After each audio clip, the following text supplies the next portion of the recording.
안녕하세요, 블라인드입니다. 오늘은 소렌토 1.6 터보 하이브리드 구독자님 차량을 타고 시승기를 찍어 볼 거예요. 우선은 하이브리드이기 때문에 실내 정숙성을 또 많이 중요하게 생각하시잖아요.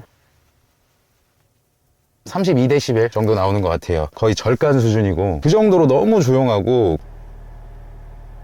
엔진이 돌아도 한 43dB 정도, 도서관 정도의 수준이라고 생각을 하시면 되고, 이 차량의 복합 연비는 13.2km/L입니다. 14.3인가가 아마 중형 하이브리드의 연비 인증 기준일 거예요. 이 차량 어차피 사륜이기 때문에 세제 혜택을 못 받는 걸로 알고 있습니다. 연비 인증 기준에 미치지 못해서 이거는 아마 못 받을 거예요. 예, 그렇게 생각을 하시면 됩니다. 산타페도 사륜을 선택하면 세제 혜택을 못 받아요. 2륜을 선택해야지만 세제 혜택을 받습니다. 구독자분께서는 사륜을 넣으셨지만 추천을 드리자면 그냥 2륜을 선택하시는 게, 하이브리드 타시는데 세제 혜택을 받는 게 조금 더 낫지 않을까. 40을 막 넘었거든요. 50km 정도로 달릴 때 소음 한번 재주시겠어요, 피디님?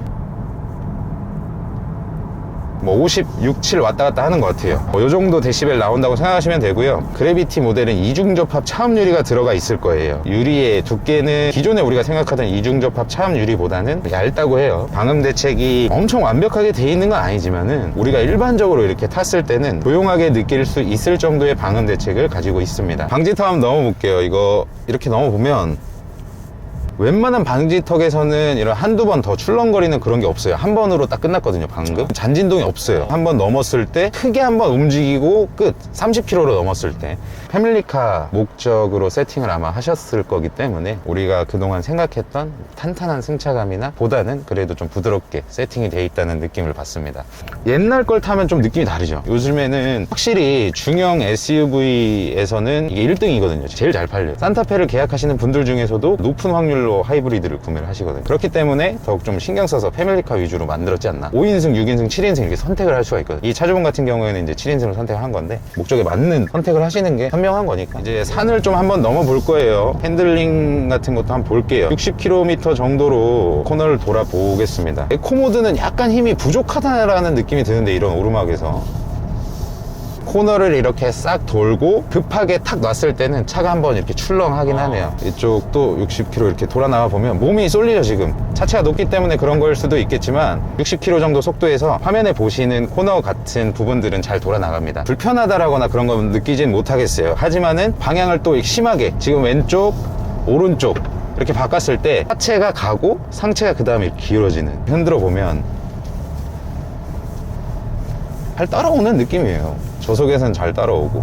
지금 이 차량이 6단 미션이에요. 현대기아의 하이브리드에는 6단 미션을 채용을 하고 있습니다. 8단보다는 확실히 답답하긴 해요. 8단은 오토로 놓더라도 운전자가 운전을 할 때 이 정도면 해야 되지 않나 라는 생각이 절대 안 들거든요. 되게 빠릿빠릿하게 바꿔주기 때문에 그런 게 없는데, 1.6 터보 하이브리드 차량들도 그렇고 6단 미션이 물려 있기 때문에 한두 번씩 그런 생각이 들긴 해요. 속도를 내보면 원래 이쯤에 딱 바뀌거든요.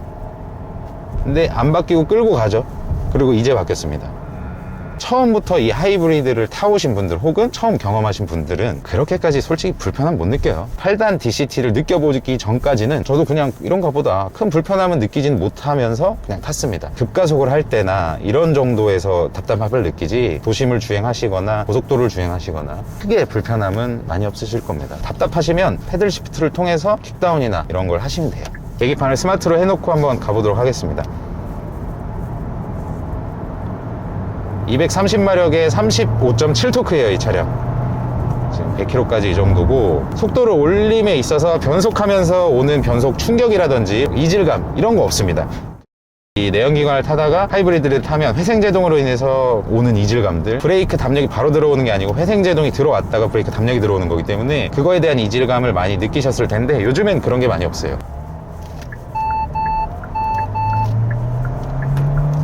50km까지는 금방 올라가고요.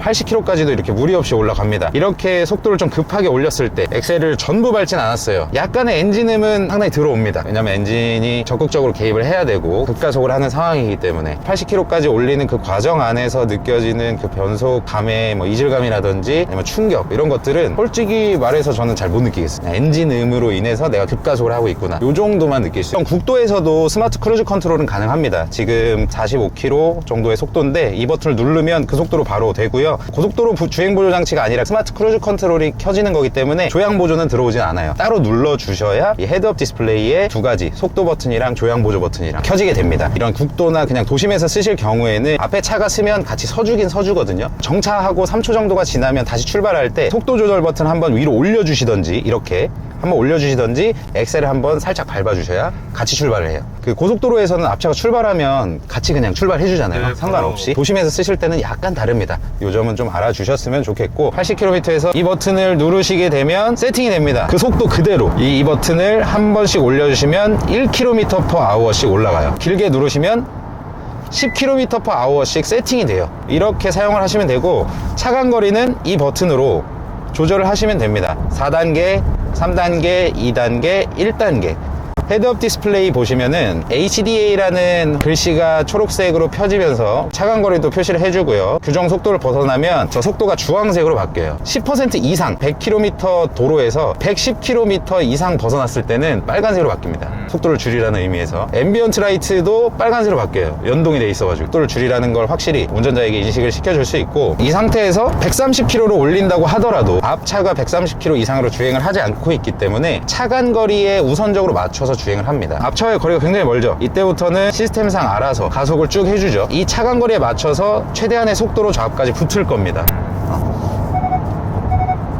HDA를 켠 상태에서 차선을 바꾸게 되면 이 옆차가 더 멀리 있기 때문에 급가속을 합니다. 한 가지 팁을 드리자면 고속도로 주행보조 장치를 일시 정지를 시켜놓고 차선 변경하시는 걸 저는 더 추천드려요. 정지를 하는 방법은 두 가지 방법이 있는데, 속도 조절 버튼을 한번 앞쪽으로 눌러주시면 정지가 되고 다시 눌러주시면 켜져요. 아니면 브레이크를 한번 살짝 밟아주시면 정지가 됩니다. 이 상태에서 차선 변경을 하고 고속도로 주행보조 장치를 켜주시는 게 훨씬 더 안정적이에요. 운전을 하실 때 보조석에 탄 승객이라던가 불안함을 좀 줄이는 데 많이 도움이 됩니다. 도심에서 주행이랑 차이점은 지금 이 버튼으로 HDA 고속도로 주행보조 장치를 켰잖아요. 이 버튼만 누르면 조향 보조까지 같이 들어와요. 도심에서는 아까 이 버튼을 한 번씩 눌러주셔야 되는데, 고속도로에서는 그냥 이 버튼 하나만 눌러주시면 바로 가능합니다. 속도가 70km인데 EV 모드가 지금 계기판에 켜져 있습니다. 전기 모터로만 가는 거예요. 이 속도에서도 정속 주행을 하고 있기 때문에 배터리가 충분하기 때문에 엑셀로만 조절을 하시더라도 충분히 EV 모드로 다니실 수가 있어요. 순간 연비 보시면 계속 풀로 차 있죠. 30km로. 에코 모드냐? 아니죠. 스마트로 바꿨음에도 불구하고 지금 계속 EV 모드로 갈 수가 있어요. 옛날 걸 생각하시고 그냥 출발할 때만 전기 모터가 도와준다 라고 생각하시는 분들이 있는데, 지금 계속해서 EV가 켜져 있잖아요. 기름을 하나도 쓰지 않고 지금은 주행을 하는 겁니다. 전기 모터의 힘으로만. 항속 주행하는 데는 그렇게 큰 힘이 들어가지 않기 때문에. 가장 중요한 게 연비잖아요. 이 차량의 공인 연비는 13.2km/L입니다. 한국에서 연비 인증을 받는 게 되게 빡세요. 나중에 실 연비에다 뭐 보정 개수 0.8까지 곱해가지고 뭐 이렇게 측정을 하거든요. 여러분들께서 어떤 국산 하이브리드를 사시던 복합 연비보다는 무조건 잘 나옵니다. 많이 밟고 다니면 물론 복합 연비보다 이렇게 떨어지는데, 일반적으로 규정 속도 다 맞추고 다니시면 무조건 많이 나오고, 국산 하이브리드는 도심보다 고속도로가 더 잘 나와요. 옛날에 일본 하이브리드는 도심에 더 잘 나온다고 하는데 구조가 다르죠. 구조가 달라서 다른 거니까 이 점은 좀 참고해 주셨으면 좋겠고,